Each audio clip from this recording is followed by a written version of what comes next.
Hello and welcome to the I watched in Russian. my opinion,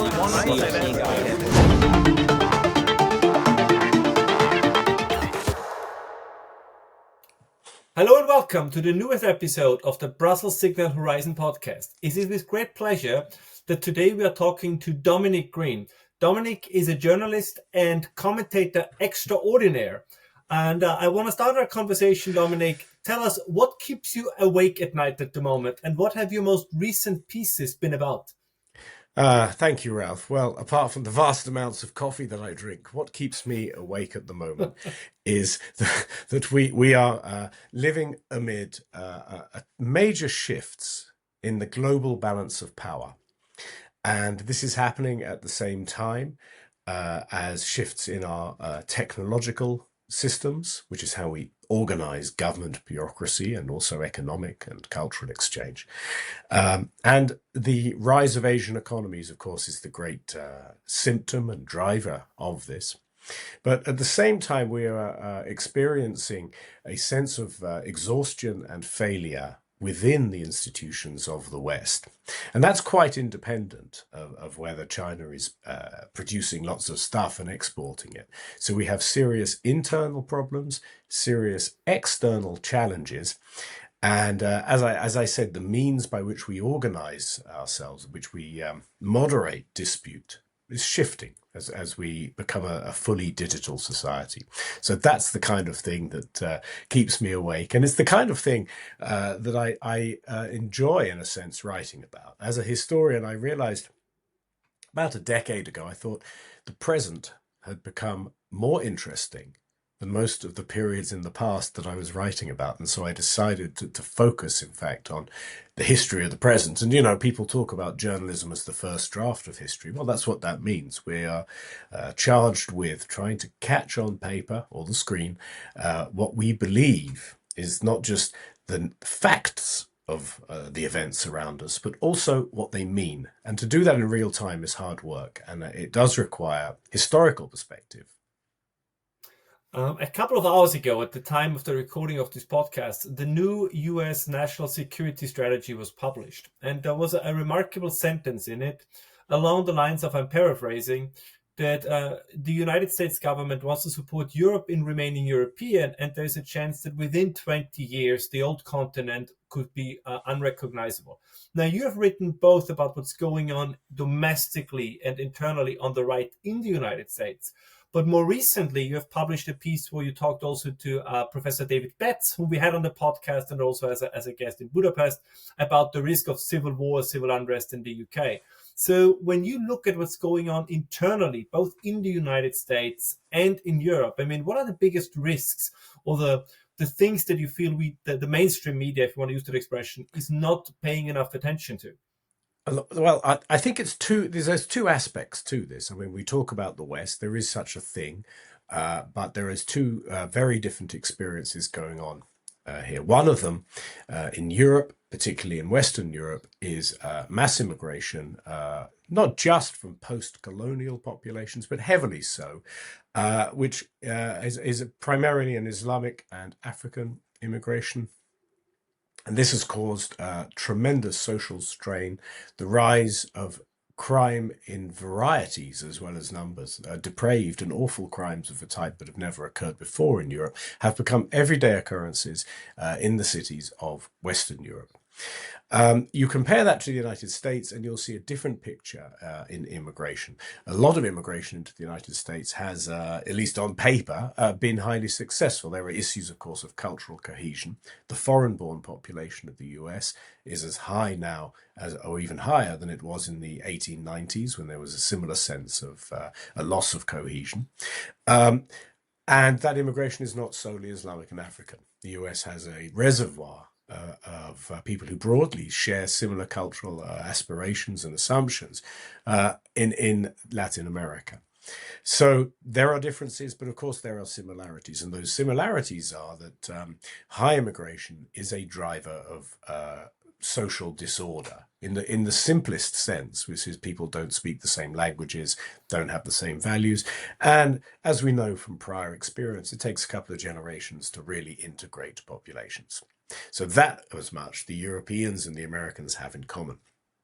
Now, in terms of what can be said and how we talk about it, for many years in Europe, for decades really, since 1945, liberal Europe drew the wrong conclusions, as we have probably now begun to accept the wrong conclusions from Nazism and the Holocaust and the destruction of Europe in the two world wars.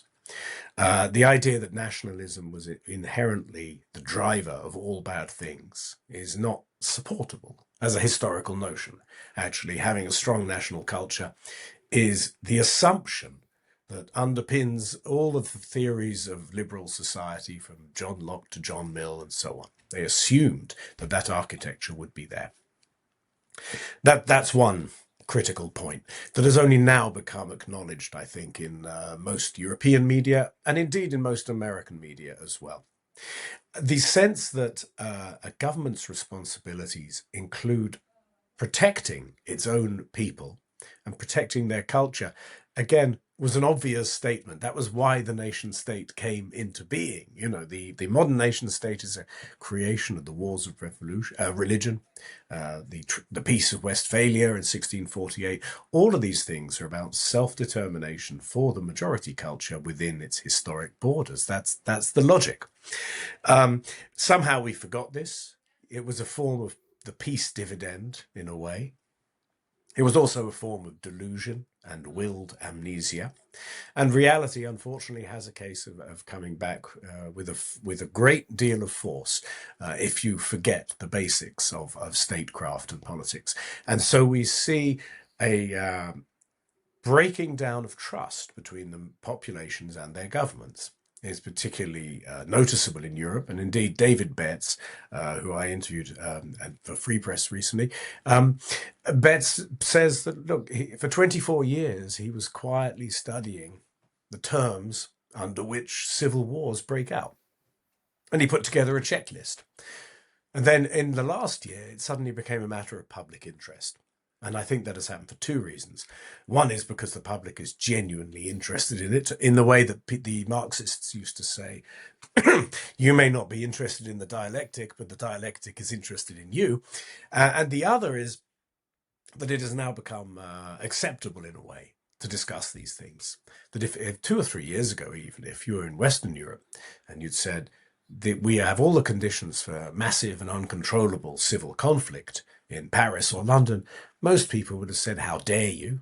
That's like shouting fire in a crowded theatre, or they would have said you're a delusional, online conspiracist.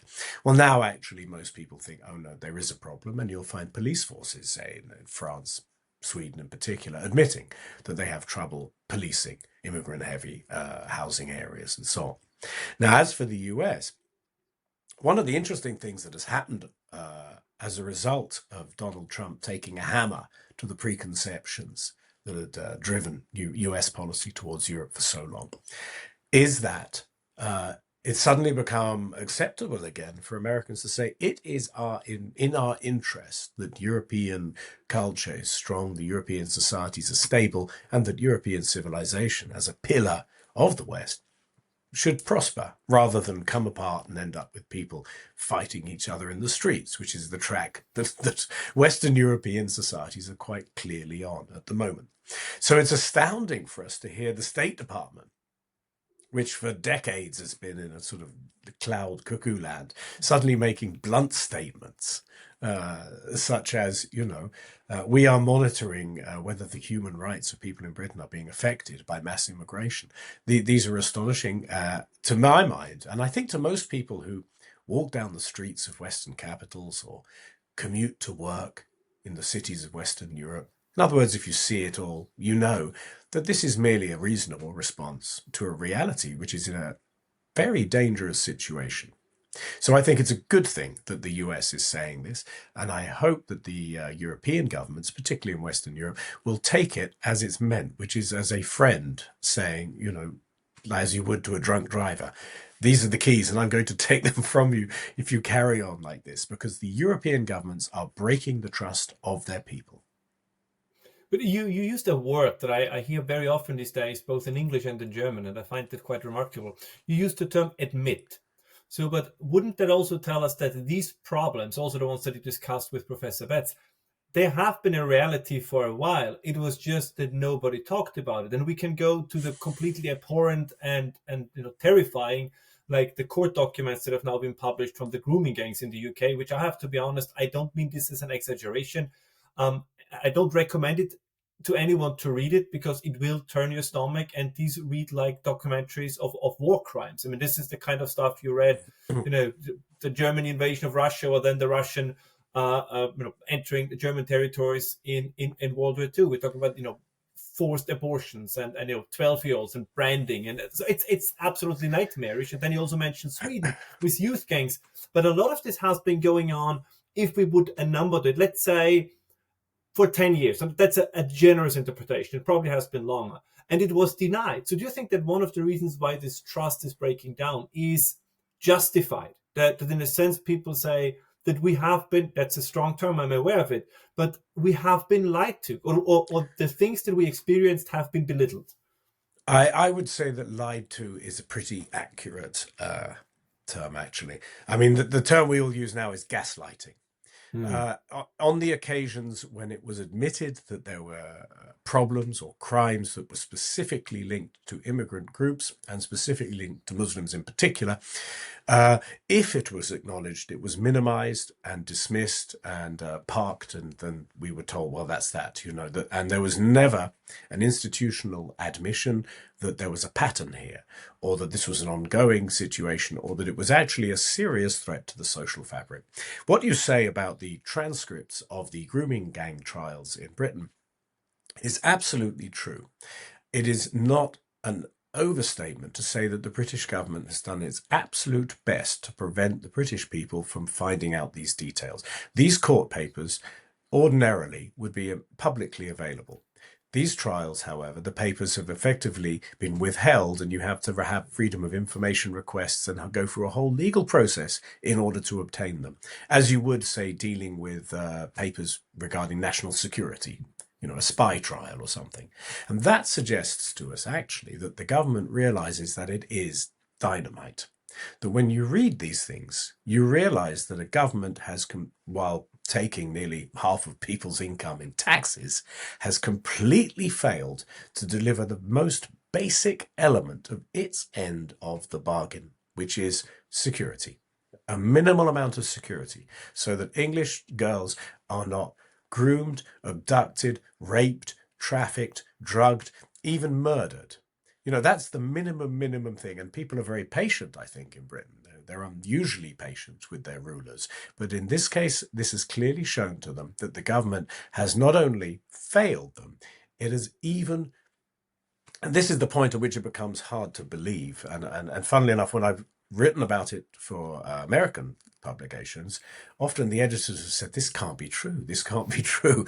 But actually, there is an element of conspiracy, as it were, between local governments, the Labour Party, which all of these cities in which grooming gangs were operating for decades were run by the Labour Party, conspiring with local social services and even the police, because there have been cases of police officers being active in grooming gangs. And there is good reason to believe that they are also involved in the drug trade, which is part of the criminality that we're talking about in these cities.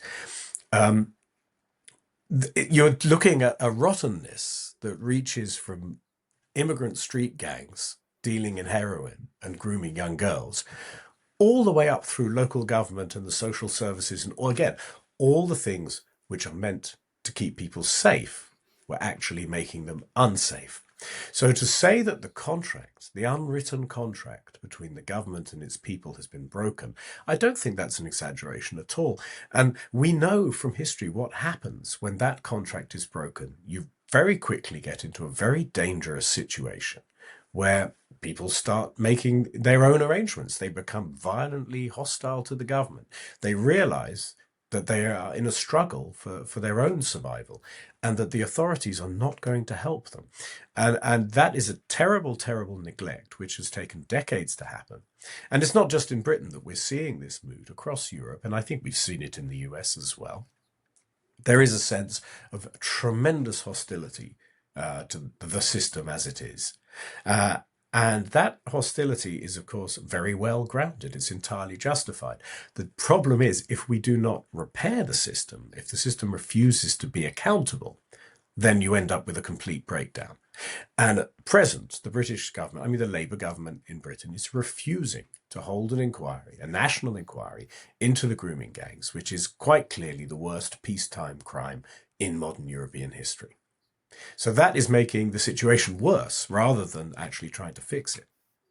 If we try to build a bridge between what's going on in the UK, in continental Europe, and the United States, and this is also something that you've written about in the recent past, do you think that one of the reasons why more conspiratorial thinking is gaining ground is because I believe one has to admit that some conspiracies have turned out to be true?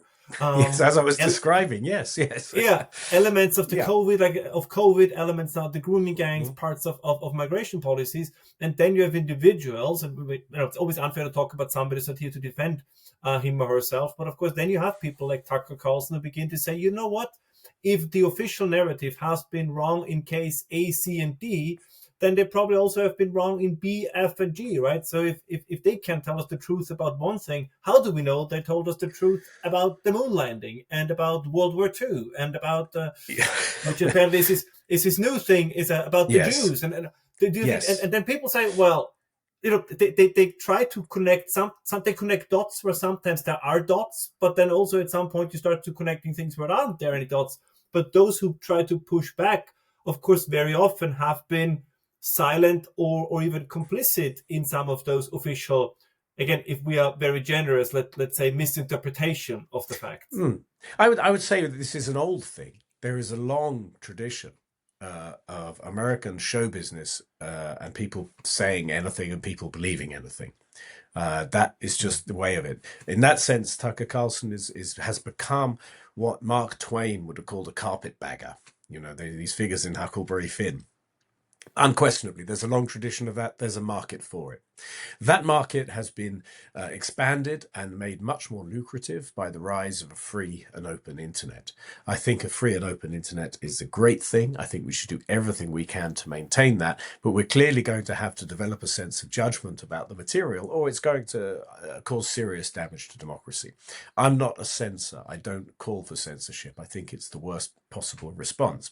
But we are clearly going to have to develop a sharper sense of what's going on and to be a little more careful about how we take this. In other words, if it's a circus, let there be clowns.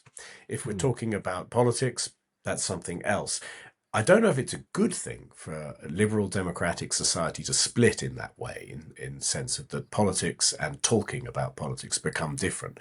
Then you're heading towards a sort of post-democratic or post-liberal order, as people call it. But as you say, there are genuine problems which do need to be discussed, and the basic facts do need, in some ways, to be established. The failure of the war on terror, the failure of democratization in the Middle East, for instance, which billions of dollars and many, many lives were devoted to by the United States for 2 decades. This is something there should be a serious inquiry. You know, when governments go wrong, the best thing they can do is identify how and why they went wrong so that they don't do it again. And that reckoning is still required, I think, in the United States. One of the contrasts between the European situation and the American one is this. The European states, in Western Europe in particular, have a straightforward demographic political issue, particularly with large numbers of unintegrated and perhaps unintegratable Muslim populations, many of whom are actively hostile. When they are polled, you know, huge numbers of them say they would rather live under Sharia, or they don't see the state they live in as being legitimate, or and so on. That's the European paradigm. That doesn't apply. Well, perhaps it applies in parts of Minnesota, but otherwise it doesn't actually apply, largely speaking, in the US. The idea that the Jews are at the base of all of America's problems is absurd. My joke about this is if America really was run by the Jews, it would be much better organized than it currently is. You know, the quality of entertainment would be much higher as well. We wouldn't be saying, why is Hollywood so rubbish now? So Yeah, but Dominic, That Dominic, is, that yes. is part of the conspiracy. I just I recently, always see just that the Jews no, have degraded Hollywood. yeah, the Christmas songs, right? It's all Right, these yes, Christmas it's songs that true. are written. We have written some terrible pop music over the years, but on the other hand, there is the cure for polio. No, this is a knee-jerk response, which is deeply rooted in Western culture for obvious historic reasons, and it is not the problem. America's problems are to do with the decay of its institutions, the corruption of its political process, and the real corruption of political process in America is almost designed, which is of course that it is legal. Corporate lobbying and the vast amounts of money that enter politics will necessarily create those kind of things. I think if I lived in America for 20 years, I'm an American citizen. My impression is that it is a kind of tribal free-for-all in which you form an interest group and then press for what you want, and everybody is doing it. So the hyper focus on the Jews in America is distracting from very boring and important questions about economic mismanagement. The educational system, all of these things. These are straight up government failures. Now, that said, the relationship between the United States and Israel is unusual or exceptional. The British like to claim that they have a special relationship with the US, but in fact, the Israelis really do have one. And there is more than one reason for that. And one is literally baked into the foundations of the American Republic in its own self-understanding. If you went back to the 1650s or the 1750s and you stopped a British or American colonist in the muddy street and asked them where their idea of republican or democratic understanding came from, they wouldn't say ancient Greece. People didn't know anything about Athens in those days. They would have said, well, my idea of a democratic republic is effectively biblical, and it's the rule of the judges and so on and so on. So the idea that what we would now call a Judeo-Christian culture in America that's a modern name for what is something which is actually centuries old. So there is a particular relationship historically between America and the Bible, Protestant version of the Bible, reading of the Bible. And there is in modern times a particular relationship between America and Israel, which definitely does use American Jewish population as a bridge. And you see the same thing in American-Turkey relations, where the American Turkish population, who periodically have written angry letters to Congress about me because I've referred to the Armenian genocide. And you will see the same in every ethnic group inside the United States. So the American and European situations are very different. What I'm seeing in Europe, and we can even see it in the American view of Europe, is an increasingly realistic understanding of what is a demographic, security, and economic crisis. No more, no less. What I'm seeing in the US is, especially on the right, is an alarming flight from reality. And this flight from reality, which is a digitally enhanced movement to the extreme, is what blew up the Democratic Party. It blew up the cities of America in 2020. It produces a situation when, instead of having a functioning opposition, the Democrats become the party of Bernie Sanders and Alexandria Ocasio-Cortez. That's not a serious party. And you need an opposition to work in order to have a functioning system. And that's also what led what we call wokeness to gradually sabotage the institutions of the United States. And again, you need working institutions. So if the right now succumbs to the same folly, we'll just have the other shoe will drop and we'll have another round of institutional failure and infighting and chaos, and nothing will get fixed and nothing will get better. So it's imperative at this moment that people on the right act like grown-ups, that they can understand the difference between performance and policy, that they understand that, yes, A, B, and C have failed, and therefore we need to think seriously about how to restore a successful foreign policy, an economy that works, an educational system that works.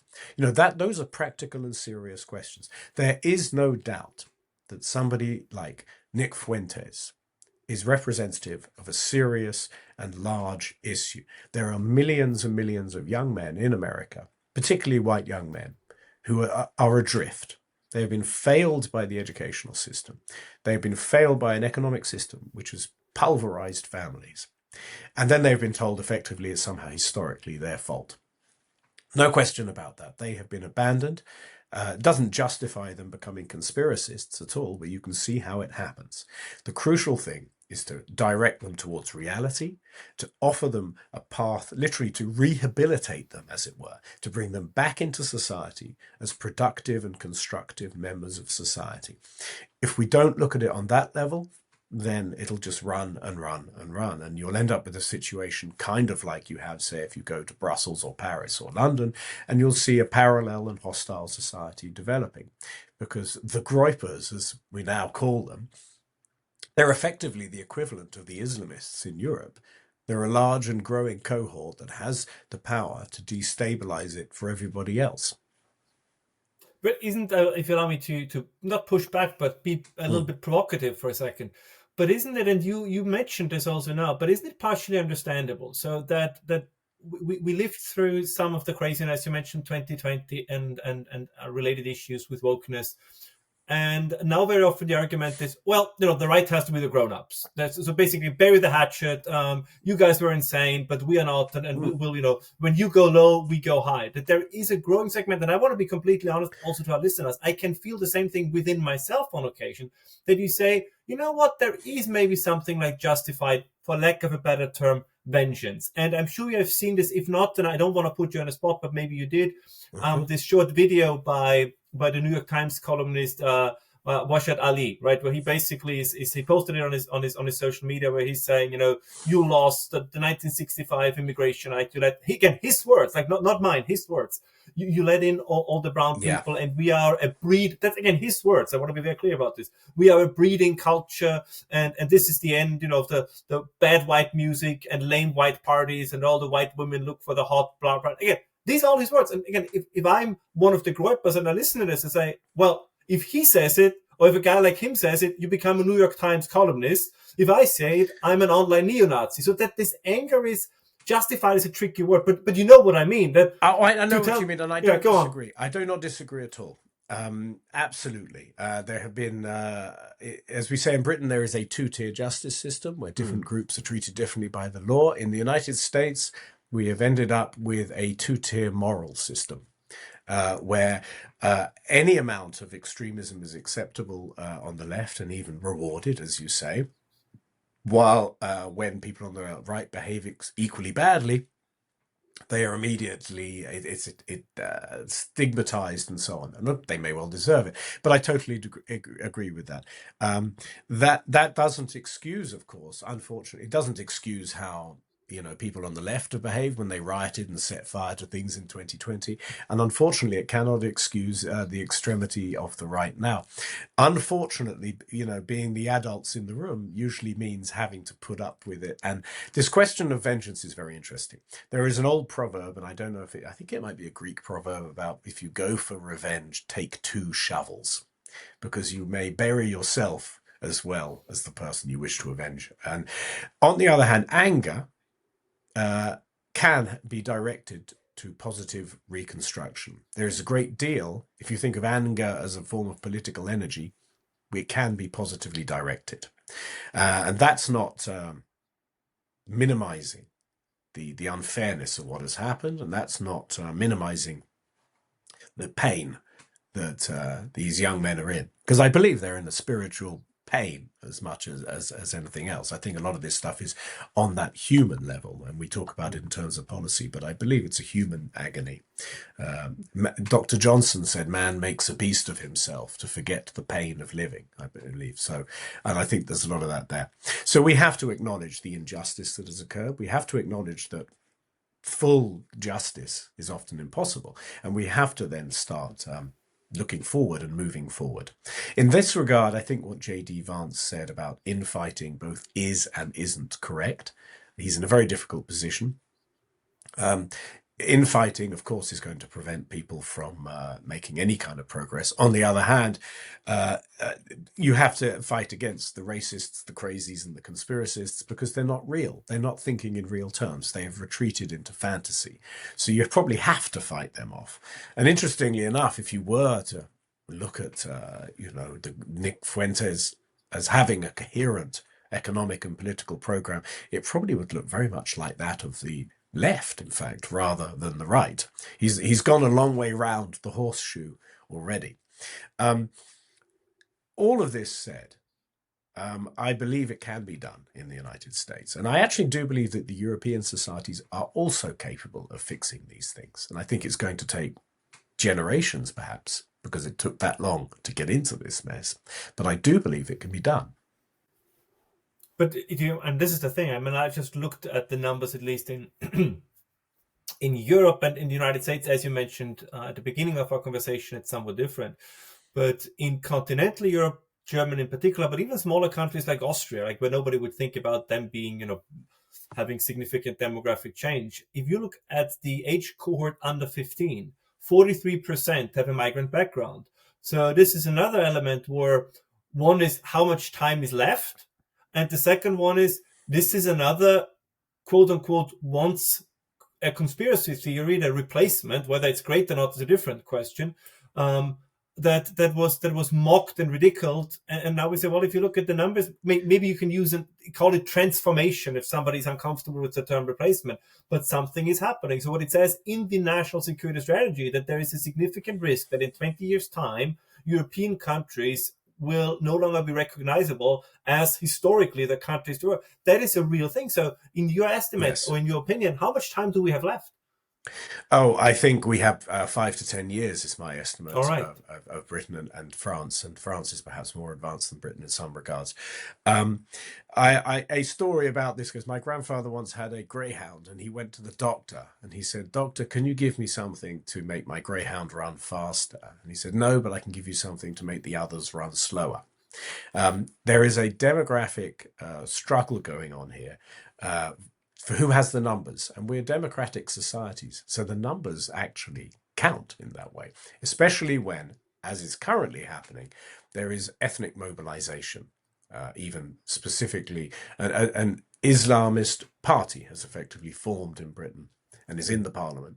It's the first extremist party ever to have got into the London Parliament, which indicates the nature of the crisis and that it is actually here. So you can do two things. You can reduce the demographic growth of immigrant populations, for instance, by having restrictive immigration, by actually enforcing the laws which have been abused, under which millions of people have fraudulently entered Britain and the European Union. And at the same time, you can incentivize the indigenous population to have more children, because there is, unfortunately, if you don't have children, well, the future belongs to the people who turn up.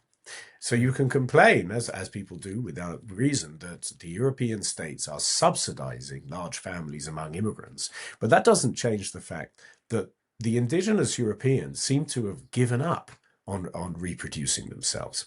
Now, the reasons for this seem to be quite clear and also quite mysterious. Generally speaking, the more educated the female population is, the lower the birth rate. The first society to achieve this, incidentally, was that of colonial America. By the time of the American Revolution, female literacy was so high in the colonial society that they were having trouble maintaining population growth without immigration. So that is a kind of structural issue that comes with having an advanced society. On the other hand, it's quite clear also that in Europe and to an extent the United States, what the Germans used to call culture pessimismus, a general culture of despair and hopelessness, seems to have become the norm. And this is a mysterious part of it, because we live in some sense in an age of astonishing comfort, luxury and freedom, and yet we don't seem to be able to manage to have more than 1.1 children per adult. Therefore, there are deep and again I use this word, spiritual reasons for this. Having children is hard work. It's a commitment to the future. It's a commitment to the future you won't even see, because it's about your grandchildren and great-grandchildren. You have to believe in that future. And so it should not surprise us that there is a direct correlation between having more children and having religious beliefs in a religious community. And that goes for Christians, Jews, Muslims, Hindus, goes for everybody. Probably goes for pagans as well, I don't know. If you don't have a strong and confident Christian culture at the heart of what has been historically a Christian civilization, then you're not going to be able to get the motor going in that way. So you cannot simply restrict the growth of immigrant populations. We're also going to have to find a way to revive the civilizational core of the West, which is the relationship between religion and culture. It runs that deep. I mean, do you believe a very pessimistic note, a very cultural pessimistic note? But is it possible that sometimes civilizations run their course? Some civilizations recover, but historically we have seen Egyptians in the traditional Egyptians, the Egyptians of the pyramids are no longer around. The Romans are not really around any longer, so it just well, the Italians painful. would beg to differ, but well, yes, I know what you're saying. I'm sure they would. I'm sure they would. But yes. you know what I mean, right? That certain yes, yes. It just happens, and I mean, there's of course, if you're part of a civilization that appears to be in the process of disintegrating or disappearing, it makes you upset, as it does mean very often these convulsions can turn violent and very unpleasant. But is it just that it's okay? I mean, these things do happen, and they happened before. It can happen. It does happen, and ours, if it happens to us, would be the first civilization to die because it couldn't be bothered to live, that it had become so comfortable and lazy that it couldn't manage to have children. It's astounding, really, when you think about it. It is possible, but again, I think that the revolt of our young people, which is what's taking place, is a sign of life, however disturbing the political form that it's taking. And that may shift, and that can be, as I said, directed towards more constructive purposes. If it is directed that way, then I think we'll find there's an uptick. What's happening is, and I think we see this in economics, and we also see it in religious affiliation, and we see it in family life. As we have moved from a very large and cohesive middle class, there's been a polarization. Lots of people have fallen out of the system, and family breakdown, not being able to be parents or productive workers or anything.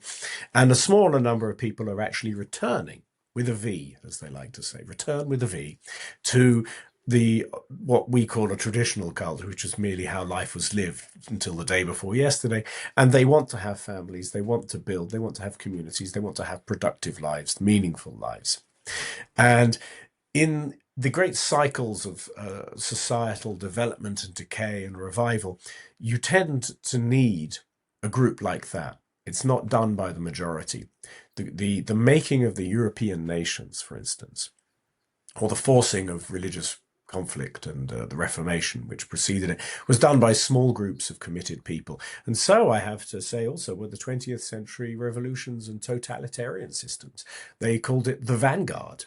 When we talk in the arts about the avant-garde, it's people, making unlistenable music or paintings we don't understand. But that's a political concept. The vanguard is the head of the party, and they're the people who force it through the institutions. And as Lenin observed, to get anything done, first control the party and then move into the institutions. So, we have a potential for a vanguard forming, and we see it not just among young people in the internet. You see it taking place at the political level as well. When you see the reassessment of US global security policy, for instance, that is in the same direction as this. There's a general shift towards a more realistic assessment of where the US and Europe are in the world and what our challenges are, how they're different and how they're the same.